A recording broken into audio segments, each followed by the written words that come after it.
¿Cómo están? Bienvenidos a Los Siete Locos. Bueno, seguimos hablando de literatura porque por suerte, en medio de este panorama tan complicado, aparecen muy buenos libros.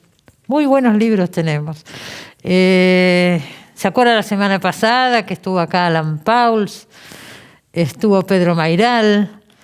Hoy está Martín Cohen, que sacó La Vanguardia Permanente, un libro de ensayos sobre las vanguardias, acá en la Argentina fundamentalmente, muy interesante. Vamos a hablar también de un concurso de fotografía muy original que organizó la Fundación Marilena Walsh.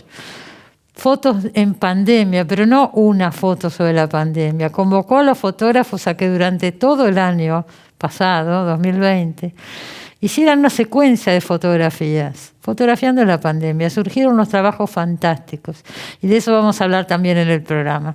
Y en el primer bloque, otro gran escritor argentino con su nuevo libro, ahí lo presentamos. Juan Sasturain nació en Adolfo González Chávez, provincia de Buenos Aires, en 1945. Escritor, periodista, guionista de historietas y conductor. Actualmente es el director de la Biblioteca Nacional. Es autor, entre otros títulos, de Perramus, Manual de Perdedores, El Versero y El Último Hamlet. Pirce, el Improbable, es su última novela publicada. Bueno, ahí lo tenemos a Juan Sasturain. Y acá tengo Pirce, el Improbable. Yo me divertí mucho leyendo este libro, porque habiendo leído El Último Hamlet y toda la serie de intrigas cruzadas que se dan en ese libro, aparece este otro que remite. Yo no sé si se puede leer, vamos a aclarar eso. ¿Se puede leer suelto sin haber leído el anterior? ¿Vos qué opinás, Juan? Hola Cristina, ¿cómo te va? Enmascarado solitario. Viste, estoy acá enmascarada en cámara. Si alguna vez me lo hubieran dicho, ya no puede ser. Acá estamos. Suerte que te tenemos vista de mucho tiempo, y mucho hermoso tiempo. El Pirce sí, es una novela autónoma, es una ficción, Bueno, así que pero remite mucho es a la absolutamente otra. independiente. Es independiente. Absolutamente independiente. Pero yo Claro. recomiendo el que pueda que las lea las dos, porque una se complementa con la otra y es muy atractivo ese juego que se arma. Yo te pido que lo cuentes vos, porque yo seguro que me mareo si empiezo. Yo supongo, Cristina, sí. Decime, ¿qué? Yo supongo, Cristina, que es mejor que lean esa que es cortita. Ah, y bueno. si eso los estimula, si no leyeron El Último Hamlet y leen esta novela, y van al Último Hamlet, claro, van a tener que remar en un territorio mucho más extenso. Pero bueno, en pandemia se leen bien los libros. Digo, se dan bien los libros. Una novela de 700 páginas en pandemia puede ser una compañía maravillosa, te voy a decir. Además, una novela que ganó el premio de la Semana Negra de Gijón de novela negra, ¿no? No nos olvidemos. ¿Eso cuándo fue? El anteaño. Claro, el 19. Para esa época yo había entregado y había terminado el texto de Pirce, El Improbable. Y hay que tener en cuenta que en el prólogo al improbable lector, ¿no? Al improbable lector del Último Hamlet, anunciaba la idea de la necesidad y la evidencia de que había que contar la historia del manuscrito, la historia de cómo se había generado ese texto. Y la historia del manuscrito y la historia de un personaje, Pirce, el Improbable, es exactamente eso. Cómo de la escritura, la pérdida, la recuperación y la publicación de un texto. La historia de una novela que atraviesa mi historia personal y que atraviesa de algún modo también la historia argentina desde los 70 hasta no hace tanto tiempo. Obviamente hay elementos de ficción y hay elementos de un anclaje en la realidad, una mezcla de esos elementos como siempre. Por eso es improbable. Pirce, el personaje de Pirce es improbable en el doble sentido. Improbable en tanto en términos estadísticos, pero improbable en tanto no puede probarse, no puede someterse no se puede probar, no se puede someter al criterio de verdad. Claro, absolutamente. Pero también aparece, por ejemplo, esta mezcla de ficción y realidad, ¿no? Aparece en Pirce, el Improbable, un personaje que se llama Sasturain, que hay cosas que decís ahí que han sucedido y otras que no. Entonces se mezcla realidad y ficción constantemente en este libro, ¿cierto? Es que tanto lo que llamamos la realidad, lo que podría ser un texto autobiográfico, que se supone que es realista, que puede ser sometido al criterio de verdad, puede ser interpelado, esto es cierto o no, como una explícita ficción a la cual no se le pregunta, ni se le pide que sea verdadera, son relatos.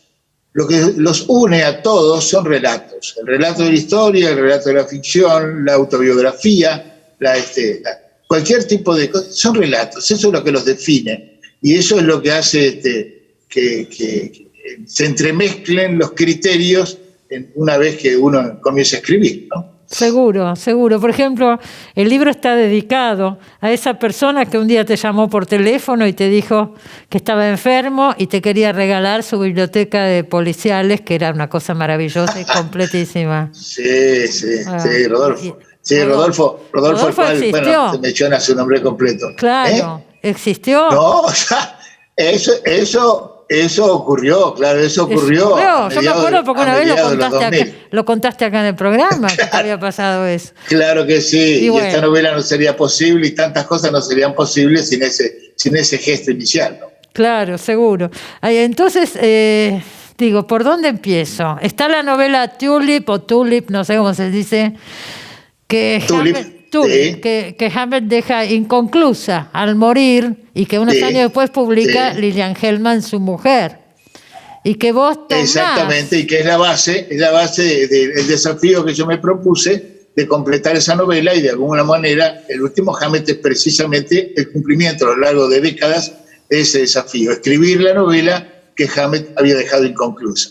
Pero no solo eso, es también desarrollar un personaje que aparece en un capítulo del Halcón Maltés, que es el personaje de Pierce, el cual, leído por un lector rosarino en los años 40, descubre que es su padre. Bueno, la historia de Pierce el Improbable es la historia de ese personaje, o de ese personaje con el cual yo tengo contacto, que me cuenta su propia historia y que es el disparador de mi escritura. Claro. Así que bueno, ese es un poco el contexto de la creación, del desarrollo y de la publicación primero del último Hammett y luego de Pierce el Improbable. Ahí está, y ahora tenemos los dos. Digo, Juan, pensaba, recién tenías un perro que ladraba por ahí, ¿no? ¿Es tu perro que ladraba? Claro, las condiciones de la pandemia. Bueno, nos vamos conociendo aspectos, por ejemplo, las casas de los escritores, sus mascotas, claro, cosas que si estuviéramos acá en el piso no teníamos, son elementos nuevos que se incorporan, digo. Pero pensaba viendo todo esto. Pensaba, vos sos director de la Biblioteca Nacional, te tocó asumir un cargo tan soñado y asumís si viene la pandemia, ¿no?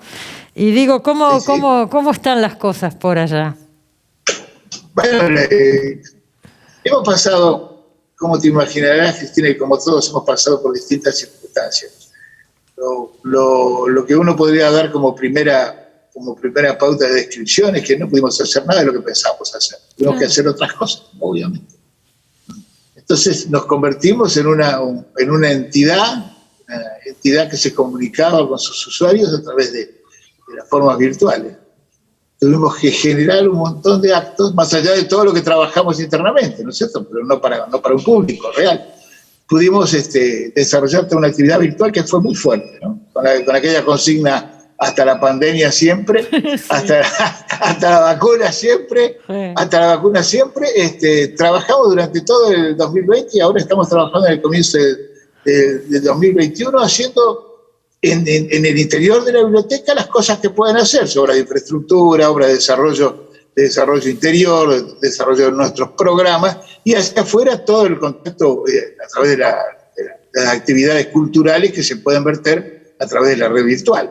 Hemos trabajado mucho, tanto en la biblioteca como en el Museo de la Lengua, con María Moreno y los chicos del anexo Borges en la vieja sede, de la calle México, ¿no? Hemos trabajado muchísimo y seguimos trabajando, pero bueno, en estas condiciones, ¿qué vamos a hacer? Hemos tenido que abrir y volver a cerrar. Eso te iba a preguntar. La realidad impone reglas que no podemos soslayar, ¿no? No podemos soslayar. Pero estuvo abierta hasta ahora que se volvieron a cerrar todas las actividades. Claro, pudimos abrir un tiempito y todo, tuvimos que volver hacia atrás. ¿Qué vamos a hacer? Era lo que temíamos y habíamos avisado.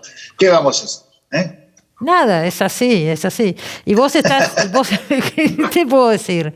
Yo tengo la suerte de que puedo seguir trabajando, por suerte estamos acá, y por Zoom, y yo me quejo y todo lo demás, pero estamos, ¿no es cierto? Yo he trabajado muchísimo, te diría que he trabajado más de lo que esperaba. Y sigo trabajando muchísimo. Sigo trabajando muchísimo a través de estos medios, sí. Y además de leer y escribir, como corresponde a nuestra condición, que es anterior a cualquier condición de funcionario, ¿no? Por supuesto. Por eso estoy tan contento con el PIRSE. Tan contento con el PIRSE porque, bueno, es el fruto de culminar un trabajo empezado hace mucho tiempo. ¿Cuántos años con esto? Hace 30 que estabas. Vos me habías contado que había una dedicatoria de Ricardo Piglia que te puso para Juan, que ojalá pueda hacer el libro sobre Hamlet en los años, no sé. Sí, claro. Tengo una novela de Ricardo. No me acuerdo cuál es. Creo que sí, Blanco Nocturno, me parece que me la dedicó y habíamos estado charlando y dice, bueno, a la espera del Tulip, porque se iba a llamar el Tulip. Así que yo ya estaba laburando cuando Ricardo sacó eso y estuvimos charlando un montón. Leyó algunas cositas, pero no pudo verla publicada, lamentablemente. Pero se iba a llamar... Ricardo... Sí, decime después. Bueno, era mi versión de Tulip, era mi expansión de Tulip. Claro. Y se iba no tenía nombre Tulip todavía. Pero, imagínate, Cristina, este texto mío tiene mucho en contacto con ciertas operaciones que eran muy caras al pensamiento y a las maneras de Ricardo, ¿no? Un texto como Nombre Falso, por ejemplo, claro, con el falso relato de Roberto Arde editado, ¿no? Claro. O qué sé yo, el Funes el Memorioso, al que remite evidentemente el PIRSE, ¿no? Sí. Son textos que juegan todo el tiempo con lo verosímil y lo veraz, es decir, con el criterio de verdad y el criterio de que rige las narraciones, ¿no? Como te decía al principio, siempre atravesados por la condición de ser relatos, ¿no? Por ejemplo, en Funes el Memorioso, Borges en primera habla de Patricio Gannon, le habló, ¿no?, de un personaje que conocía de Entre Ríos, etcétera, fueron a conocerlo, etcétera. Es decir, hay un marco dado por una circunstancia real, la existencia de su amigo Patricio Gannon, la existencia de la provincia de Entre Ríos, la existencia de Borges, que habla en primera, ¿no? Y a partir de ahí se construye la ficción, ¿no? Bueno, de algún modo es en esa tradición argentina que me gusta sentirme inscrito, ¿no? Está bien, pero yo me permito una licencia y pregunto porque me intriga personalmente. Esa novela The Last Dash, que era el nombre original, ¿la perdiste? Claro. ¿La perdiste en Rosario? ¿Se perdió el manuscrito? Bueno, no sé. Bueno, ese manuscrito está. Los avatares del manuscrito se cuentan en la novela. Es la novela la que tiene que contar. Y el Sasturán, que ahí aparece como personaje, que es el narrador, es el que hay que preguntar. O sea que me quedo con la duda para siempre. Ya, así es, Cristina, saludablemente. Saludablemente. ¿Qué es la literatura sino eso? Tú lo has dicho. Juan. Exactamente. Bueno. ¿Sí? Nada, pensaba, ojalá pueda ayudar a la Biblioteca Nacional, nos crucemos, vengan a sacar el estudio. ¿Cómo no? Y que eso sea pronto, Me alegro de verte, te felicito. Claro sí. Y bueno, igualmente. Seguimos en contacto. Mucho ánimo para trabajar, Estás siempre ahí en buena compañía, en un lugar que ha mantenido los espacios culturales en su programación. Así que bueno, esperemos que eso siga siendo así y que sostengamos dentro de lo que se puede los conceptos básicos de la camaradería, de la convivencia, de la buena leche, de esta manera de trabajar entre todos cuando se hace tan difícil, porque es para todos el mal, que sea también para todos la benevolencia, ¿no? Claro. Necesitamos ser mejor gente todos, Hay que proponérselo seriamente, sí, me parece. Exactamente, tenemos que aprender algo de todo esto. Gracias, Juan, me alegro de verte. Bueno, gracias a vos igualmente, saludos a todos. Gracias. Bueno, acuérdese, PIRSE el Improbable, la nueva novela de Juan Sasturain, que remite, aunque se puede leer sola, a su novela El último Hamlet, que salió el año pasado o el anteaño. El año pasado uno tiende a salteárselo, es increíble. Debe haber sido el anteaño porque estuvo acá en el piso, Sasturain, cuando salió El último Hamlet. Bueno, me voy al corte, primer corte, enseguida volvemos, no se vayan.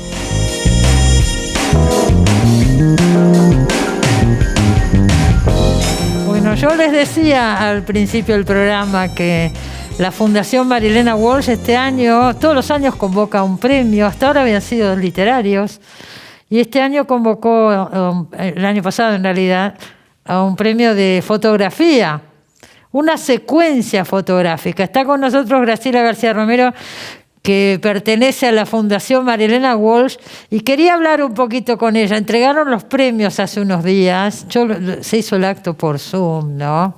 Como siempre últimamente, y yo vi una calidad, unas fotos extraordinarias que vamos a ir pasando, por supuesto, a lo largo de esta charla. Por eso quería que vinieras, Graciela, y nos contaras un poco. Yo creo que fue una muy buena idea convocar a no a una foto, sino a un concurso de una foto, sino de una secuencia.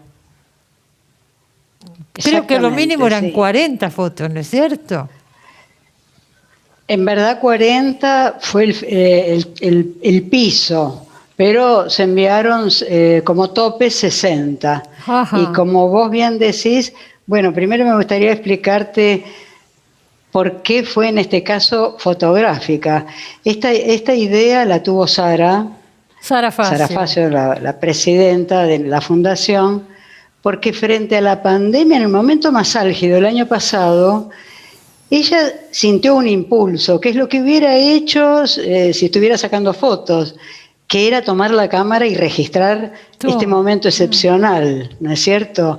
Entonces ella sintió que a partir de su propia ímpetu de hacerlo, era una buena motivación para los fotógrafos. Le pareció que estaba muy bien y efectivamente tuvimos una respuesta increíble. Sí, fue muy exigente la consigna, porque la consigna no eran 2 o 3 fotos, sino un ensayo, un relato. Claro. Pero Graciela, perdóname. No solamente fue exigente, fue motivador, porque yo sé que muchos fotógrafos, a raíz de esta consigna, salieron a trabajar para presentarse al concurso. O sea, generó... Tal cual. Claro, es una idea que generó, qué sé yo, actividad en mucha gente, compromiso, esperanza, un montón de cosas. Fue motivador, en serio. Lo que es notable, que esto ya es el colofón de lo que estamos hablando, es que ahora se plegaron algunos fotógrafos profesionales a intentar nuevos ensayos que no van a participar en nuestra convocatoria, no importa, pero que les sigue viva la convocatoria, más allá de la fundación. Esto es lo que tiene de interesante, ¿no? Fue una muy buena idea. Y yo veía, hay un ganador y 3 menciones, creo, ¿no? Eligieron ustedes un ganador y 3 menciones. Sí. La ganadora es una mujer. Sí, decía. Sí. Efectivamente nos enteramos, nosotros recibimos 267 participantes y miramos fotografías, más de 15.000, de una manera solitaria, por momentos con las 3 juntas. Fue una experiencia en sí mismo, sí, 3 jurados, Silvia Mangialardi, Sara Facio y yo. Y fue una experiencia en sí misma, ¿no? Además, interna siempre de fecundidad. Escucharla a Sara hablar de fotografía, eso sucede siempre, ¿no? Pero lo interesante es cómo íbamos detectando los tópicos comunes que tenían todos los trabajos. Por ejemplo, los televisores emitiendo la información en el medio de las casas, en el medio de los cuartos vacíos, de los comedores, al estilo de 1984 estaba ahí de dónde venía la información. O por ejemplo, los plásticos envolventes, es un tópico en casi todos como una forma de la asfixia. Mira. O la otra cosa que a mí me impresionó mucho, los íconos nuestros ídolos populares estaban en pintadas de calles vacías, estaban solos, abandonados. Claro. Realmente fue muy interesante ver y llegar a una elección. Así se eligió el ganador, que en ese momento no sabíamos quién era, ni el ganador ni las 3 menciones. Sí. Y ahí nos enteramos que era una mujer, María de la Paz Gutiérrez. Claro, y María de la Paz Gutiérrez es la fotógrafa que hace esa secuencia dentro de su casa, con los chicos, ¿no es cierto? Es fantástico. Bueno, los chicos aburridos que están ahí, está muy bien transmitido toda esa angustia, ese clima, ese aburrimiento, ese tiempo que se estira, ¿no es cierto? Yo siento, bueno, el dictamen de alguna manera del jurado es que son imágenes muy potentes, muy bien armadas, las situaciones con sus 4 hijos como protagonistas, pero y además con una capacidad para plantear escenas con mensajes, con un trabajo de luces. Pero yo lo que siento es que ella hace un ensayo al estilo de la Divina Comedia, como una espiral que empieza con un aburrimiento aparentemente inofensivo y va increyendo y muestra al final una angustia neta, una angustia existencial. Es un trabajo fantástico el que hizo María de la Paz con sus interiores. Hay otro trabajo que me interesó mucho, que es una de las menciones, es este fotógrafo que registra la gente luchando contra estos incendios en los humedales. Mauricio Centurión. Mauricio Centurión. Que él mismo, como relata, no sabía si tomar la cámara o apagar el fuego. Fue una decisión fantástica la que él decidió. Y te digo que ese ensayo te coloca adentro del incendio. Son apocalípticas las imágenes, ¿no? Y te asfixian y sentís el color, el dolor, pero que aunque cuando elegimos es porque sentíamos que también aportaba sobre la reflexión de lo que es el ser humano en vínculo con la naturaleza, que es una de las reflexiones que merece esta pandemia, ¿no? Así que nos llevaba a eso, desde otro lugar. Sí, son todos excelentes fotógrafos. Yo vi que muchos de ellos alumnos de fotógrafos consagrados, como por ejemplo Adriana Lestido o algunos otros, ¿no es cierto? Vienen de talleres de fotografía muchos. Absolutamente, yo creo, y esta es una opinión personal, ¿no?, que el trabajo que hizo Sara Facio desde los 60, no solamente como fotógrafa, sino para colocar a la fotografía en un lugar como práctica, como arte, pero ¿te acordás de lo que fue la fotogalería y después la colección de Bellas Artes? Hizo un linaje fotográfico donde esos fotógrafos también tuvieron sus alumnos, y son estos alumnos los que vuelven. Claro. Es fantástico, ¿no? Es como tercera generación, algo por sí. Hay otro fotógrafo. Claro, hay otro fotógrafo que vos me recordarás el nombre, que toma la ciudad vacía, lugares que uno pasó tantas veces y los vio vacíos, y es también extraordinaria esa serie, ¿eh? Son todos muy Mariano buenos. Mariano Maniquis, yo creo que de verdad. A mí me encanta su trabajo porque en principio devuelve una ciudad vacía. Sí. De a poco le va mostrando a esa ciudad el coté frívolo y ocioso de esa ciudad. Y de pronto empieza a apostar a los sentimientos como último reino, ¿no? Como lo último que tiene el ser humano, los sentimientos. Y con esto termina el ensayo. A mí me parece que es muy esperanzador, pero que es interesantísimo. Las esquinas vacías se han vuelto famosas ahora con su trabajo. Sí, de verdad. Hay lugares como emblemáticos. Y hay un trabajo en blanco y negro también. El único. Exacto, sí. Pero todos los que estamos diciendo son en color. El único elegido. Sí, bueno, de estos 4 que estamos hablando. Sí. Exactamente, que es Martín Bonetto, lo que me parece que es interesante de él es que no son literales sus imágenes, tienen una cierta modificación, y que eligió, me parece, el blanco y negro como el color original del ser humano, ¿no? Para mostrar, yo creo que el mensaje final del trabajo de él es la incertidumbre, esa cosa. Hay una foto de él, creo que es él mismo, el que espía, y da la sensación que está espiando lo que viene, lo que queda, o lo que hicimos. Es una gran pregunta esa foto, ¿no?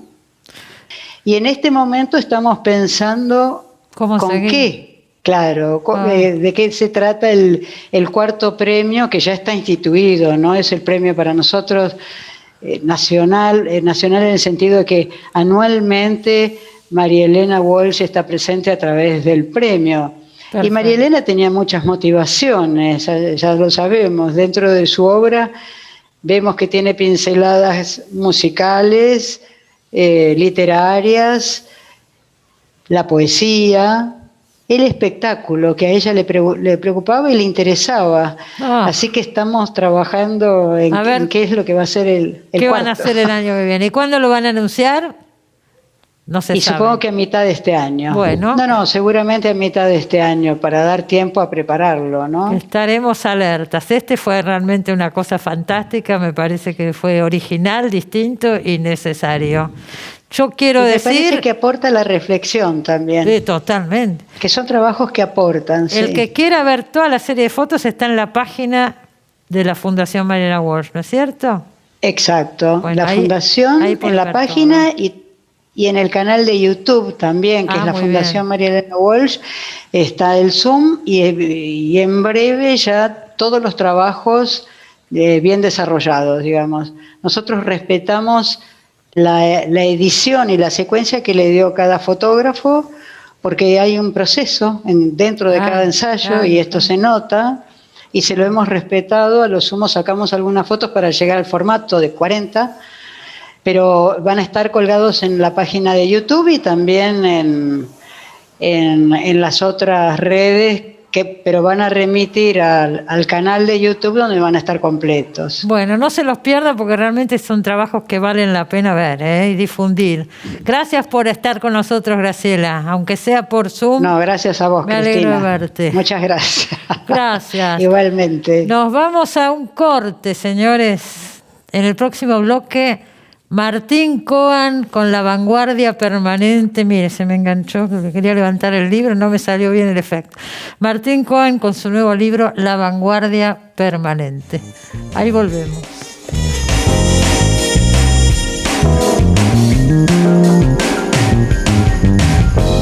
Bueno, acá tengo La Vanguardia Permanente.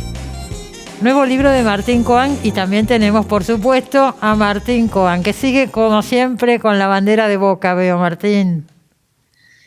Sí, el ritual de esta casa es que se cuelga la bandera cuando Boca sale campeón, y Boca salió campeón 2 veces ya seguidas, así que la bandera permanece ahí. Y bueno, todo el año pasado, que estuviste varias veces acá en el programa, porque primero salió Me Acuerdo, después salió Confesión, estaba la bandera de Boca, o sea que ya va a ser casi un año que estamos con la bandera de Boca, ¿o no?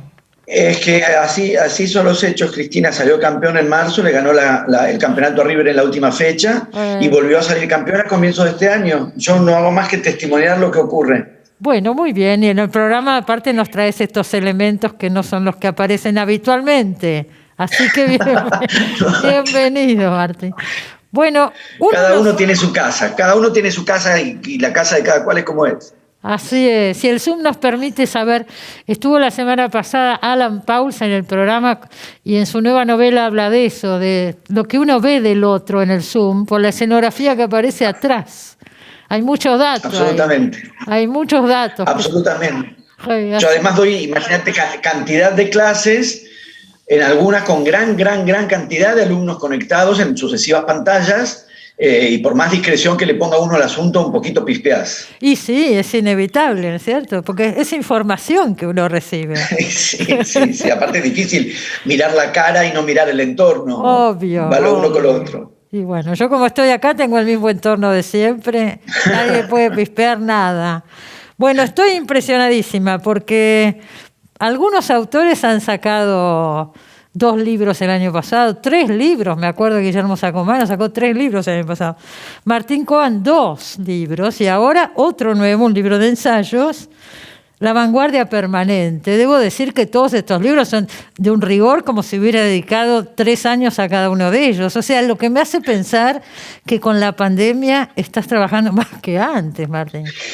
Se ve que sí, bueno, ojalá que los libros trasunten eso y no precipitación, porque no fueron hechos, ninguno de esos libros fueron hechos sin el tiempo que la elaboración del libro, de cada libro requiere, y en particular un ensayo como el de La Vanguardia Permanente, cuando hay tanto ya escrito y tanto ya analizado, requirió mucha preparación, mucha lectura, pero bueno, se ve que hay tiempo, la docencia supone una carga de trabajo muy grande, y el esfuerzo en el traspaso de la docencia al formato del Zoom supuso y sigue suponiendo una carga de exigencia especialmente grande para nosotros, para los docentes, pero la docencia muchas veces funciona también. Yo enseño teoría literaria en la universidad y funciona muchas veces como un laboratorio, donde uno va pensando, planteando y discutiendo cosas, y es un espacio muy estimulante también, así que evidentemente los tiempos dan. Evidentemente sí. Ahora, yo pensaba mientras leía el libro, ¿por qué? Vos decías recién, hay tanto escrito sobre la vanguardia. ¿Por qué elegiste el tema de las vanguardias? Eso por un lado. ¿Y por qué decís permanente, la vanguardia permanente?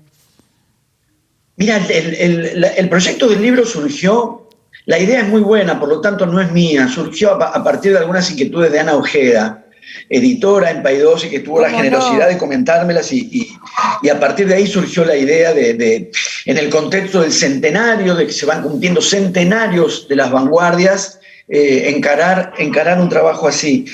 Y la idea del título y de retomar una formulación que aparece en un momento en el libro de la vanguardia permanente, con la resonancia de la formulación de la revolución permanente, apuntaba a uno de los núcleos que se problematizan o que se revisan en el libro, que es el dilema que supone volver sobre la cuestión de lo nuevo, volver a plantearse las posibilidades o las imposibilidades de lo nuevo, cuando los gestos más radicalizados de ruptura y de innovación estética son ya una tradición. En el sentido que ya hablamos de vanguardias clásicas, cuando la vanguardia, la irrupción de lo nuevo, tiene ya su clasicidad, cuando hay ya una tradición de lo nuevo, ¿cómo se puede pensar o cómo se puede volver a lo nuevo?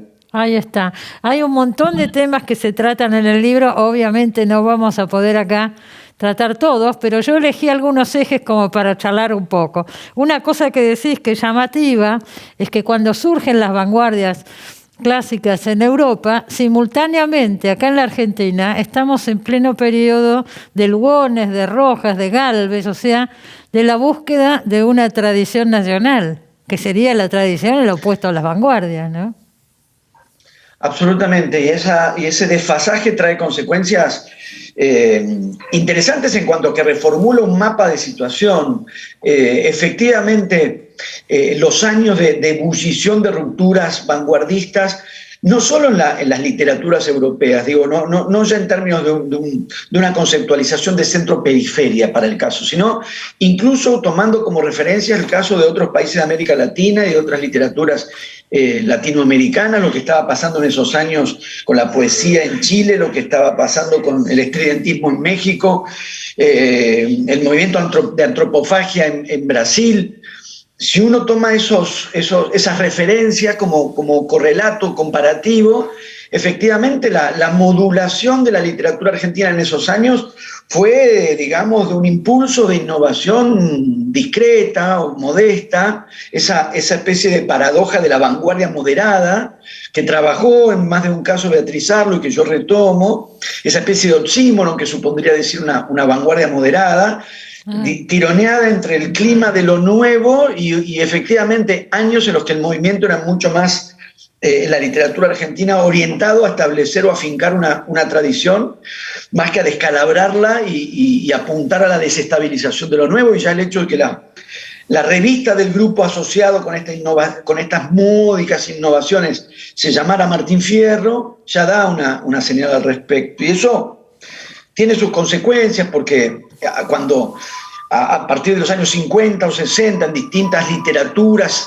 reaparezca o se pretenda volver a las vanguardias o se plantee la cuestión de las neovanguardias y eso tenga el peso o la sombra de la presidencia de vanguardias fuertes, cómo hacer neovanguardia o cómo volver a lo nuevo cuando lo nuevo ya ocurrió, tiene en el caso de la literatura argentina esta dinámica si se quiere, más singular o más específica, que es que esas formulaciones en los años 60, para el caso, no tienen exactamente esa misma clase de peso de tener una tradición de vanguardia. Claro. Porque ¿no? El momento ese había quedado vacante. Cuando hablas de la vanguardia moderada, es todo el periodo del Grupo de Florida, que está, claro, la revista le ponen el nombre Martín Fierro. Ahí habría como una contradicción tremenda. Martín Fierro remitía a Lugones, ¿no es cierto? Y el Payador y a todo lo demás. Exactamente. Y cuando uno revisa los manifiestos de Martín Fierristas, cosa que hago en el libro, efectivamente hay una formulación, una sintonía con el espíritu moderno de lo nuevo muy relativa respecto de un gesto correlativo de afianzar un criollismo y una tradición, claro, en un escenario donde en todo caso Oliverio Girondo es el que suele quedar recortado como un escritor de mayor disposición a una literatura más de experimentación, pero incluso en el caso de Oliverio Girondo, el texto de mayor radicalidad experimental de Oliverio Girondo, que es En la más médula, no se inscribe en esa coyuntura de los años 20. Con lo cual, digamos, efectivamente el periodo de lo que llamamos vanguardias clásicas, aún en una figura como Girondo, ofrece en la literatura argentina una modulación, como decimos, más bien tibia, ¿no? Lo cual para las vanguardias es siempre una paradoja, la tibieza. Vos decís en tu libro, Martín, que el momento que acá en la Argentina se dio realmente un movimiento de vanguardia es en los años 60 con el Instituto Di Tella. Ahí hay algo que me parece que efectivamente aparece en otras culturas, en otros campos artísticos, en otras literaturas, la vuelta al surrealismo, la aparición del pop, del arte pop. Efectivamente hay un campo de discusiones ahí de esta segunda vuelta de vanguardia. Ahora me sale decir segunda ola, pero porque estamos todos con las metáforas nos salen todas en clave de COVID. Habla de antídotos, sí, etcétera. Pero hay una segunda ola, digamos, de vanguardismo, que la Argentina, por lo que venimos diciendo, entiendo que tiene esa modulación distinta, y que al mismo tiempo a mí me resultó especialmente interesante recorrer algunos de esos casos, porque el caso de Héctor Libertela, por ejemplo, o la operación retrospectiva que hace Ricardo Piglia. O sea, en los 60 no aparece una reactivación sin más de las vanguardias. ¿Por qué? Porque evidentemente no cabe hacer algo así como una reactivación sin más de algo que se ofrece o se presenta como una irrupción de lo nuevo. ¿Cómo podría volverse a una irrupción de lo nuevo? No sería una irrupción y no sería exactamente lo nuevo. La manera en que Libertela, por ejemplo, retoma el imaginario de la metafórica militar, que ya está por lo pronto en la palabra vanguardia, pero lo reformula y lo reescribe y lo repiensa y pasa a hablar de figuraciones como la del caballo de Troya, figuraciones como la de un movimiento de retaguardia, o sea, variaciones sobre la tradición de vanguardia para realmente hacer algo más que la pretensión que habría sido ingenua de restablecerlas o de reactivarlas. Más bien reformulan un imaginario. En Libertela es extraordinario todo lo que aparece ahí. Y lo que hace Piglia con ese seminario, el de las tres vanguardias. Exacto, que editó años después está en la cadencia. Yo lo cursé como estudiante en el año 90, donde Piglia define esas tres vanguardias, Saer, Puig y Walsh, pero fíjate que no es una intervención que Piglia haga contemporáneamente, no es una intervención que Piglia haga en esos mismos años 60. Desde los 90 hace una lectura, digamos, inscribe un gesto vanguardista de manera retroactiva. Digamos, desde el futuro le inventa un futuro a ese pasado, claro. Un gesto de novedad a ese pasado. Entonces pega y un imaginario imaginarios distintos ya no diría meramente de vanguardia, sino las posibilidades de que resuenen las vanguardias cuando las vanguardias como tales ya no son posibles. ¿Y cómo ubicás a la figura? Y agrega Aira también. No, pero antes de llegar a Aira te quería hablar de Cortázar, porque le dedicás bastante espacio a Cortázar y ponés bastante en duda su rol como una figura de vanguardia. Exacto, me parece que era un momento muy necesario para desplegar esta discusión exactamente. ¿Dónde y cómo habría una vuelta, una recapitulación de la gestualidad de vanguardia y donde hay o hubo o podría haber una reformulación de los parámetros de la vanguardia con todos los dilemas y las dificultades que se ofrecen, que son ni más ni menos que esas. ¿Cómo producir lo nuevo cuando lo nuevo ya es tradición? ¿Cómo producir de nuevo lo nuevo cuando, por definición, si algo viene de nuevo ya no es nuevo? Entonces, efectivamente, son los años 60 fundamentalmente, los 60 y comienzos de los 70, que como bien decías, además de esa contemporaneidad con el Instituto Di Tella, la sintonía que Libertela, por ejemplo, tiene desde la literatura, con algunas de las experimentaciones que están ocurriendo en el Instituto Di Tella, y en el caso de Cortázar, en todo caso, abrir esa discusión de lo que podría pensarse como una recapitulación del surrealismo, cuando el surrealismo, en lo que pudo haber tenido de disruptivo, ya no necesariamente era disruptivo, ¿no? Oíme, Martín, recién no nombrabas a César Aira. ¿También se podría hablar de César Aira como una vanguardia? Con todas estas consideraciones que estamos haciendo, ¿no? Sobre la base de que, insisto, decirla o suponer que es la vanguardia de nuevo ahí, o que tenemos otra vez ahí a la vanguardia, sería un contrasentido en cuanto a que sería un gesto finalmente conservador, que es esa la discusión con Cortázar, claro, ya en los años 60. Traer de nuevo la vanguardia como tal, en verdad no sería un gesto de convocar una tradición, no lo nuevo. Ahí donde se da esta situación, la vanguardia ya es una tradición. Lo que fue nuevo ya tiene su clasicidad. Traer de nuevo las vanguardias, ¿qué sería? ¿Un gesto de actualización de lo nuevo o de una tradición?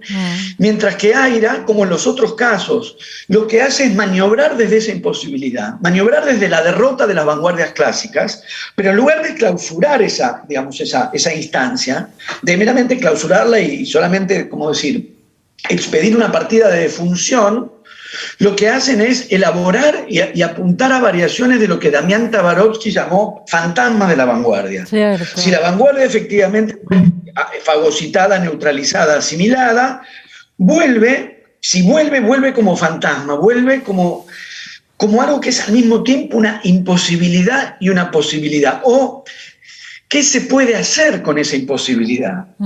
Entonces, Aira, que además ha dedicado varios textos de ensayo sobre las vanguardias, hace también una serie de reformulaciones extraordinarias sobre la vanguardia, para no ser un repetidor sin más, lejos está de serlo, y haber logrado producir en la literatura argentina algo nuevo y un efecto de desestabilización y de desconcierto en presente. No está citando la gestualidad del desconcierto, está produciendo un desconcierto.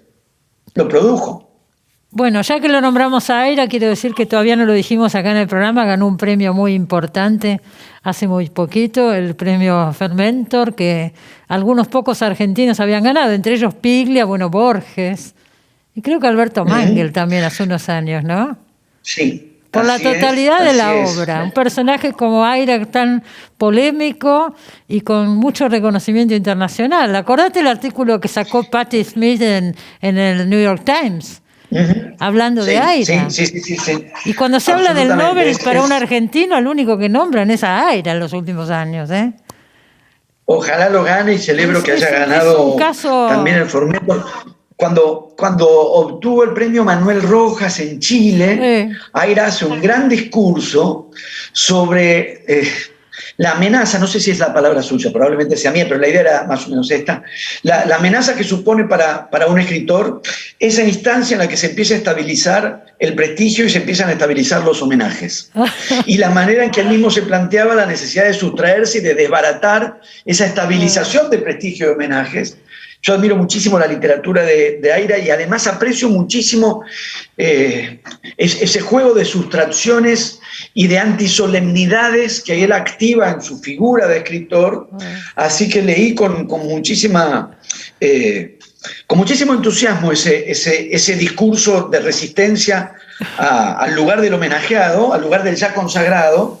Y como es muy inteligente y ese gesto suyo es muy genuino, lo logrará seguramente con el Fermentor también. Seguramente. Lamentablemente no lo podemos traer acá porque no da notas a Aira hace muchísimos años. Una vez, no sé con qué milagro, vino a este programa, pero es un caso extraordinario y único porque no va a ningún lado absolutamente, tampoco da notas gráficas. Y no es de ahora, ¿eh?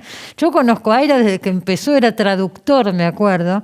Sacó su primera novela y tampoco vino al programa. O sea, no quiere notas, es un personaje totalmente misterioso en ese sentido, pero lo felicitamos desde acá. Y a vos, Martín, quiero decirte que la última parte del libro la dedicás a pensar en qué modificó, si es que modificó en algo la literatura, la irrupción de nuevos soportes, etcétera. Llegás a la conclusión de que en la literatura no hubo modificaciones sustanciales.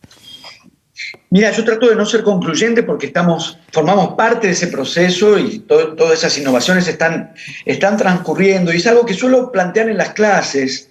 El otro día, hace unos días, en una clase en la que estábamos viendo estas cuestiones de arte y tecnología, creo que a propósito de Bertolt Brecht, aproveché para volver sobre esta cuestión porque Brecht o Benjamin teorizaron estas cuestiones en los años 30 con las transformaciones tecnológicas y su impacto sobre el arte en esos años, y como estamos atravesando otro periodo de fuertísimas transformaciones tecnológicas, me parece que va de suyo la pregunta, ¿hasta qué punto produjeron efectivamente transformaciones? Quiero decir, por tomar la referencia máxima de la literatura, la creación de la imprenta, hace muchísimo, hizo posible un nuevo género en la literatura, la novela. Sin la reproductibilidad tecnológica del sistema de la imprenta, el género novela no habría podido existir. La pregunta que prefiero dirigir a los estudiantes, que son, como se dice, millennials, y por lo tanto están en una situación mucho más naturalizada y mucho más genuina, no sobreactuada, no sobreactúan un entusiasmo tecnológico, claro. Que a mí me parece más como una marca de viejazo, ¿viste? Diría yo mismo. Sí. No sobreactúan una relación con las tecnologías precisamente porque forman parte auténticamente y naturalmente de su universo, para indagar hasta qué punto, y efectivamente a priori sin ser del todo concluyente, pero me parece que hubo una ebullición y una serie de promesas, de novedades y como un imaginario de vanguardias que le debían todo a las nuevas tecnologías. Con los blogs, ¿te acordás el auge de los blogs? Lo que iba a pasar con los blogs, lo que iba a pasar con... Y me parece que hubo mucha menos novedad, no en las posibilidades de escribir, de difundir, de leer, de poner en circulación. No en ese sentido, que las transformaciones son evidentes, sino en la propia práctica de la escritura y la posibilidad de habilitar nuevos géneros narrativos, por ejemplo. La novela, en el caso de la imprenta y la novela me parece contundente. Una tecnología hizo posible un género literario que antes no existía y no habría existido sin esa tecnología. La pregunta es si estamos, o si se ha producido, o si podría estar produciéndose una novedad de ese grado. Claro. ¿No? De ese grado y de esa intensidad. O equiparable, vos lo decís muy bien en el libro, por ejemplo, a las artes plásticas, al cine, todas ramas del arte donde sí hubo modificaciones estructurales. En cambio, un cuento sigue siendo un cuento, una novela sigue siendo una novela, con las características que le conocemos.